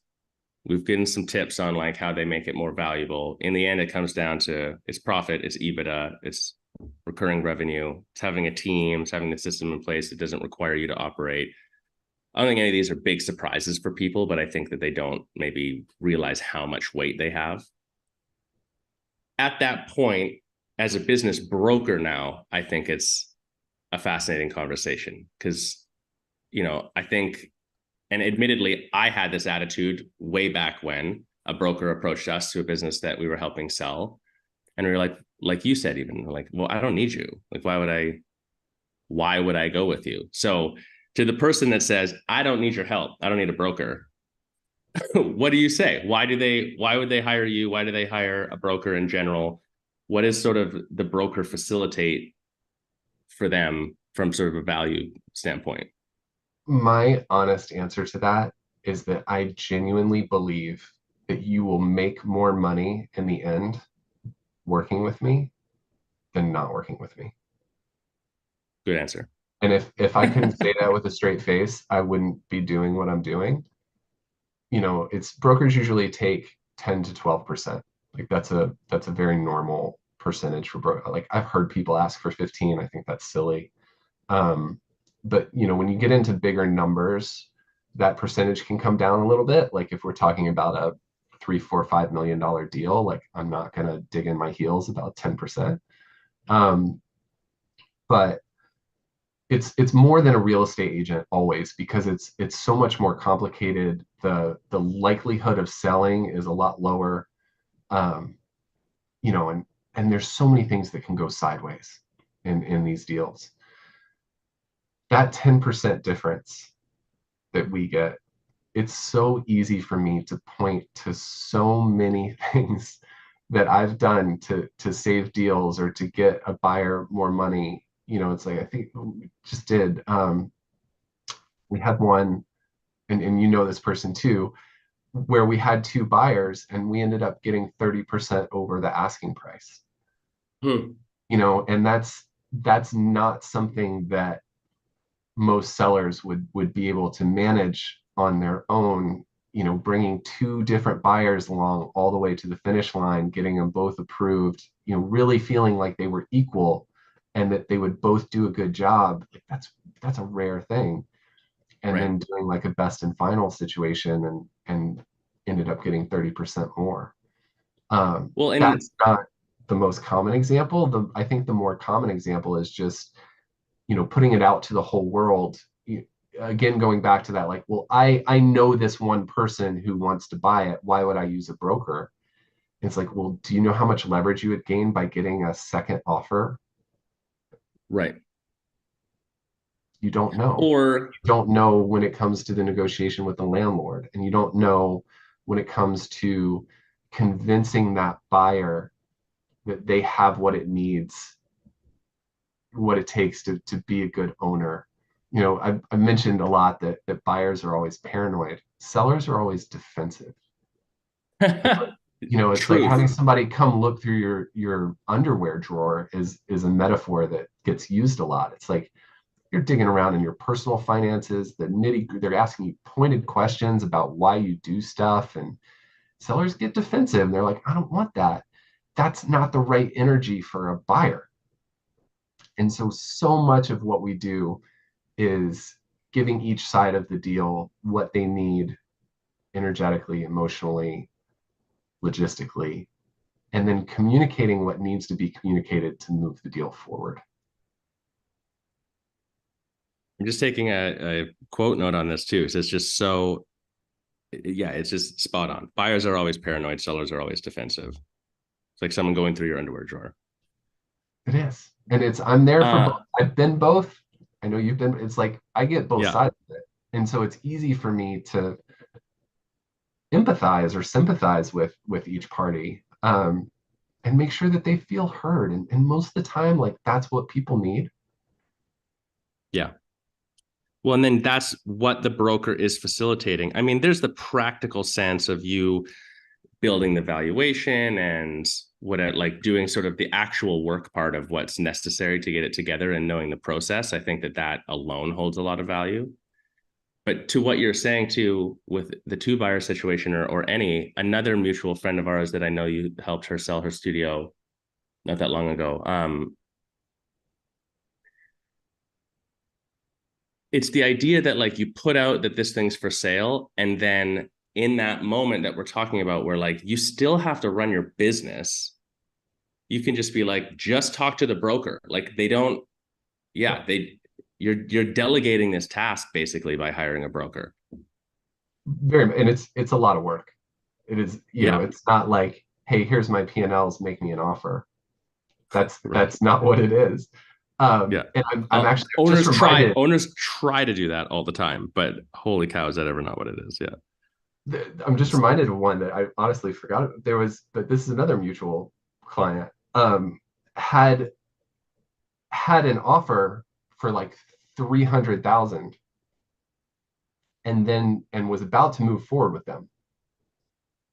And luckily, you introduced us. I did the valuation. It was 500,000, mm-hmm. and we convinced that same person to move forward. Right. We're literally, I Right. mean, we're talking about 66% more. You know, it's like, I promise my value is here. Uh, you know, I want, there's one more thing I always want to share that I think really hits home and is a staggering statistic for people to hear. Forbes had this in an article recently. Only 20% of businesses that get listed for sale actually sell. Whoa. 20%. So it's not the difference between you getting 100% of the purchase price and 90% of the purchase price.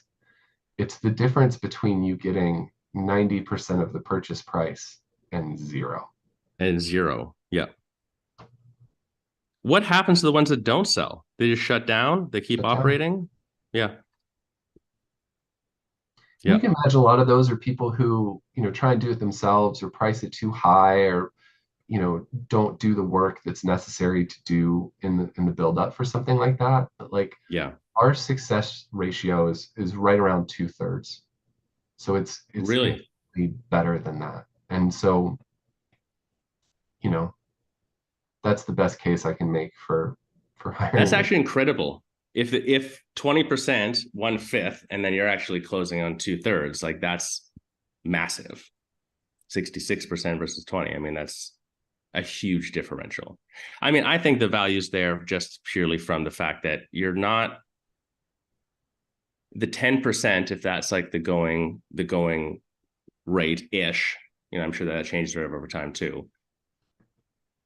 To just take it off of your plate a little bit is worth it. And you're not paying that until the sale goes through. So you're only paying on the fact that you have success. And if you're able to get 20%, or in that case, 66% more, and who gives a shit about the 10? You're way ahead. Right. We only get paid if we successfully sell. And that's the really hard part, for me and in all of this. It's like when I get paid, it's awesome. I get a sweet check, but then I'll go months without getting paid at all, and I was going to ask. Yeah.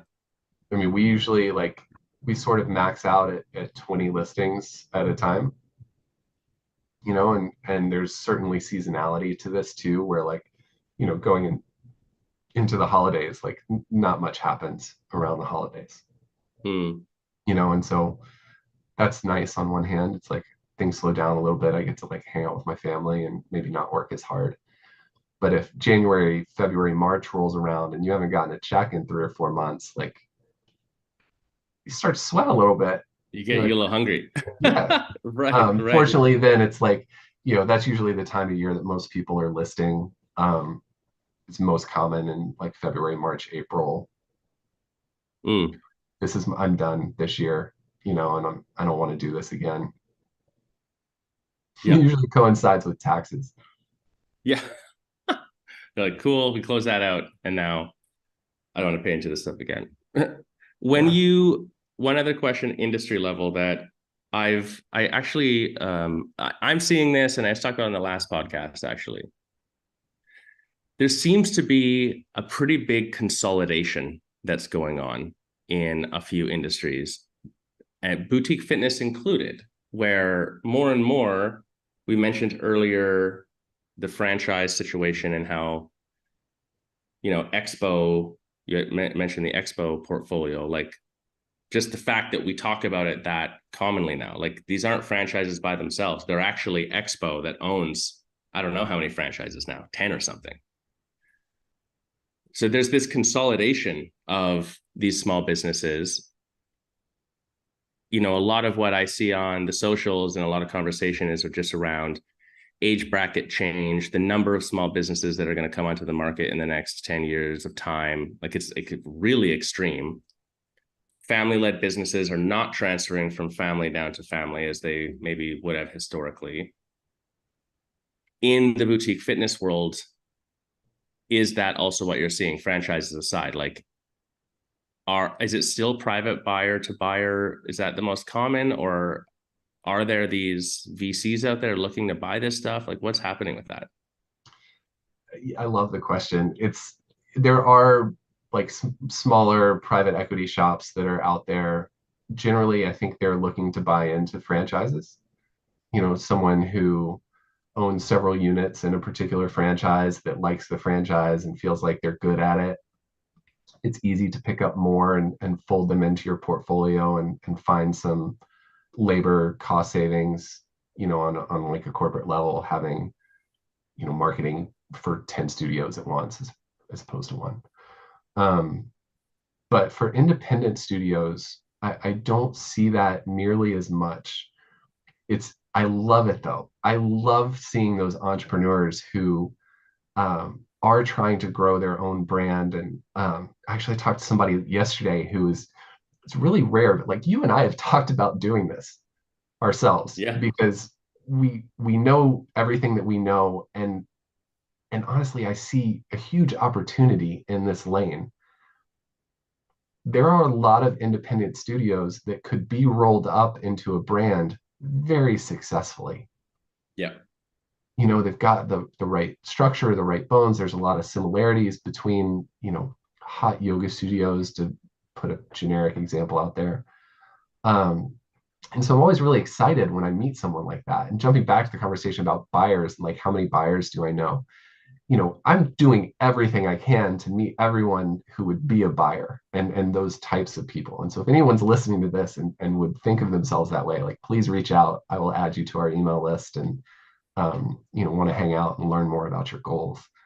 Um, because I think there's a lot of opportunity there. And so I like seeing the consolidation in that sense, like industry wise, like boutique fitness is very segregated compared to like most other industries. And so I think there's some catching up to be done. And COVID kind of culled the herd in that sense, like a lot of the tired, old, weak businesses, you know, kind of got cut out. And I feel like we're seeing a lot of people entering the market now and creating new businesses and making acquisitions. And like that to me is all exciting. It feels good. It's an interesting perspective. I think it's easy to twist the consolidation of things into a sort of negative light, but you're sort of painting a positive picture. And I actually really like that. I wouldn't have looked at it that way. But yeah, there's, you know, To a certain one of point, right? there's a certain point. But no, you're right. I mean, to get any economies of scale is always difficult with brick and mortar business and small business in general. And but at the same time, you'd have six businesses just in one market that are like essentially doing the same stuff functionally in the business if they were able to share. So it makes sense that they would consolidate, is the point, if someone can make that happen. So that's Yeah. And I fascinating. think, I like you know, it. with that opportunity, it's like you get more loyal employees. Like you give them the opportunity to teach at multiple places and really fill their schedule so that they feel like it's more of a full-time job, you know, and you can Yeah. really dominate a market in that sense, and make it difficult for someone else to step into it and compete. Yeah. Yeah, I suppose that's the catch 22 of it. Although there's opportunity and there's maybe some positive stuff there for these businesses to then have continuity moving forward, more and more we're seeing in markets that that consolidation, even at the smallest level, then makes it, it's an amplified difficulty if you're going to be a single location, like starting from scratch. I mean, not buying, but just coming in and opening up. If you're going to open a yoga studio today, I would absolutely be looking at buying, not opening first, just because No it's question. so much, no question, it's so much harder. Yeah. The value is just so much better. I mean, you can buy something and get, the way that SBA loans work, like you get your money back in 6 months is how it should work. Hmm. Compared to starting from scratch, it can often take many years. Yeah. It took us 5 years in the last studio. And I feel like we did a good job. Even I'm probably would be better at it now than I was then. Just that was over a decade ago, but still that 5 years, you're only thinking about ROI, like getting to the ROI point. And that's a long time. So Yeah, one other just comment to wrap up the like consolidation of things, kind of ties in with franchises. I meet a lot of people who think that they want to become a franchisor. mm, That like their idea is that they've created this awesome brand and they're going to be the next Orange Theory, or they're going to be the next Club Pilates. yeah, you're right. I hear this a lot too. I am so discouraged by that. It's, to me, like my perception of what it takes to become that successful as a franchisor is that it's like maybe 1% of businesses are able to achieve that level of success becoming a franchisor. What I see in the other 99% are people who have made their lives miserable in this purgatory where they've invested millions into the legal aspect that it takes to become a franchise. And then until you get to like 100 locations, you're not making more money. And Yeah. so I'm really encouraged, like as a case study, I think Solid Core is a really great example of the smartest growth that I've seen, where Hmm. it's 100% corporate owned. Every location is owned. They're not franchising. They're keeping control over, the staff, the hiring, the marketing, like all of that stuff. And based on just sort of like the anecdotal stuff that I've heard from the different people that fall into these different buckets of corporate owned franchising or licensing, it seems to me like corporate owned makes the most money. Yeah. I'm hearing that as well. It seems like I consult for a few franchises, so I've been lucky enough to see under the hood as well. And it's really difficult and to your point, the second you become a franchisor, your business model changes from delivering a product that helps people to selling more franchises. And I think people don't actually realize that that's what they're doing. They think, oh, I'm going to have more impact in the world versus corporate, because of the control level, it keeps it cleaner to that side of things. Yeah. Interesting. I like that commentary though. Yeah, this consolidation thing is something that's on my mind with buying and selling, just because we're seeing it. As much as I don't envision a positive world where everything is just vanilla and owned by two or three things, I do also see like the benefit of it. So it's an interesting moment in time for this stuff. Yeah. Nobody wants to see like Amazon take over boutique fitness, Everything. right? Not all of it. What what is something that Mitch right now as a broker would go back and tell Mitch 5 years ago, entering becoming a broker? What's something you just know now? You're like, this is just a fact, and that was I was totally blind to back then. Um, I'll make this personal actually. I think I know now that I'm definitely going to be an owner again and an investor on a larger level. Hmm. Whereas 5 years ago we sold our studio and I was like, you know, I'm Yeah. done. I'm out. Um, only working with myself. I'm never having employees again. And I think it's been long enough that I've sort of blacked out the parts of that it's like when you have like a infant at home, right? Like you black out the sleepless nights and all of that. You just It's true. you have to have another child. Like otherwise nobody would ever have a second child. Um, and for me personally, I've reached the point now where I'm looking at the opportunities that exist in this market that are now so much easier for me to identify and feel confident that I can make a really positive impact on individual businesses as well as invest in something again that I could then build up and then sell. Um, that's just been in my mind a lot lately. I like it. How do people get in touch with you, Mitch, if they are looking to sell, especially if you're a buyer, if you're looking to be part of this, let's consolidate some shit. How do they reach out to you? Where should they find you? Yeah, Boutique Fitness Broker is our company and brand, and so boutiquefitnessbroker.com is our website. It's our IG handle. You can reach me personally at Mitch at boutiquefitnessbroker.com. Please reach out. Like my calendar, like my Calendly is on my website. You can just book a call. You don't need permission. I wake up every day and just talk to whoever's on my calendar. It's really wonderful way to be. Easy. And now I've got it where I've got the support that I need doing all the deliverable stuff that I'm genuinely just here to help. And so, there's no pressure. Nothing in my world works with pressure. Like it has to be like a genuinely laid back approach. And so that's how I am with everything. And so I'm always happy to meet and talk and do whatever I can to help. Like that's a very sincere, even if it's not listing your business, it's just giving you a couple pointers on, what you could do on your own or anything that I can help with. Maybe it's referring somebody to the right coach or expert in different field, whatever.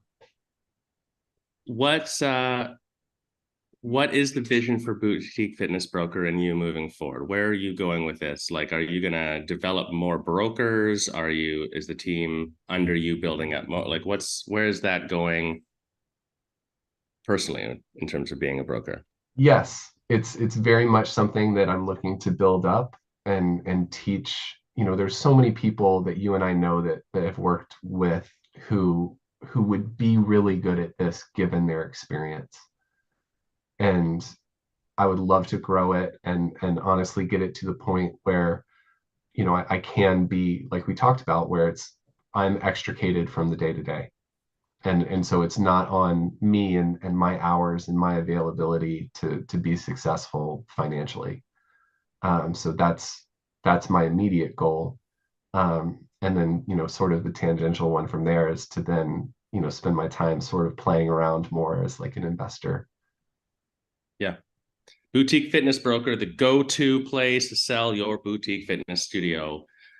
Mitch, thanks for coming on. This has been fun. Obviously, we didn't even get into a lot of the personal stuff that I had listed for questions, but this was the appropriate conversation, so I'll have to do a second round. But I really appreciate your time. Thanks for coming on, and yeah, we'll talk again very soon. It's my pleasure, man. It's crazy how easy it is to talk to you for 2.5 hours. I mean, I think we did go all that long. Yeah. and we could go on and on and on. And I think that's one of the things that I always have loved and appreciated about our relationship is how much we look at things the same way and support each other. And I'm super grateful for that. Me too, my friend. Thanks so much. All right. Listeners, that's it for now.